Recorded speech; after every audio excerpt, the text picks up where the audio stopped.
30 লক্ষাধিক টাকার শুকনো গাঁজা উদ্ধার। ঘটনা চুরাইবাড়ি আসাম ত্রিপুরা চেকপোস্টে।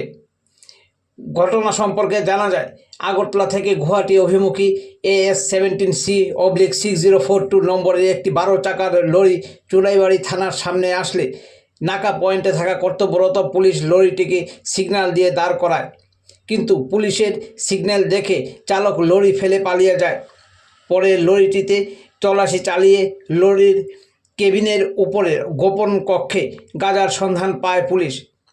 তাছাড়া থানার সামনে ঘোরাঘুরি করতে থাকা এক ব্যক্তিকে সন্দেহজনক অবস্থায় আটক করে পুলিশ। তার নাম নূর ইসলাম, বয়স 40, বাড়ি পানিসাগর মহকুমার রোয়া এলাকায়।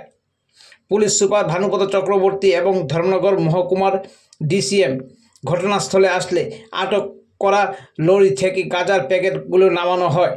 ছোট বড় মিলিয়ে 24 প্যাকেটে 110 কেজি শুকনো গাঁজা উদ্ধার করা হয়, যার কালোবাজারি মূল্য 30 লক্ষাধিক টাকা হবে বলে জানিয়েছেন জেলা পুলিশ সুপার। তিনি আরও জানান, এ বিষয়ে চুরাইবাড়ি থানায় একটি NDPS ধারায় মামলা রুজু করা হয়েছে। ধৃতকে শনিবার সকালে ধর্মনগর জেলা ও দায়রা আদালতে পেশ করা হবে। এই গাঁজাগুলো আগরতলা থেকে বহিরাজ্যে নিয়ে যাওয়া হচ্ছিল। সাথে পলাতক চালকের খোঁজে তল্লাশি জারি রেখেছে পুলিশ। চুরাইবাড়ি থানার যে বড়বাবু ভূষণ সাহা, ওনার কাছে খবর ছিল একটা গাড়ি AS-17C/6042 আগরতলা থেকে গুয়াহাটি থেকে যাচ্ছিল গাড়িটা।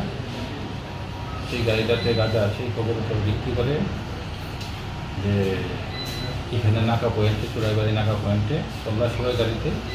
তল্লাশির সময় গাড়ি থেকে 110 কেজি গাঁজা পাওয়া যায় এবং একজন অ্যারেস্ট করা হয়েছে, যার নাম হলো নজরুল, যার বাড়ি হলো গুয়াহাটি।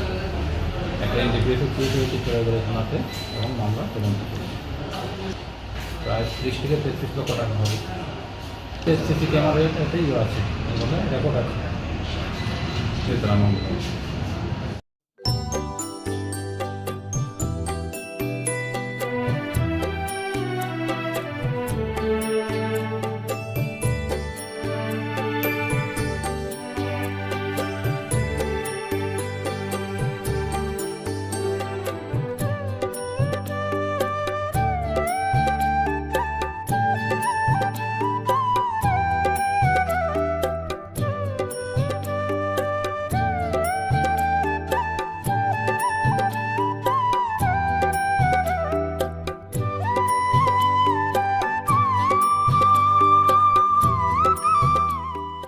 জগন্নাথ মিষ্টান্ন ভাণ্ডার বহিরাজ্যের সুদক্ষ কারিগর দ্বারা তৈরি অতি সুস্বাদু ও লোভনীয় রকমারি মিষ্টির এক বিশ্বস্ত প্রতিষ্ঠান।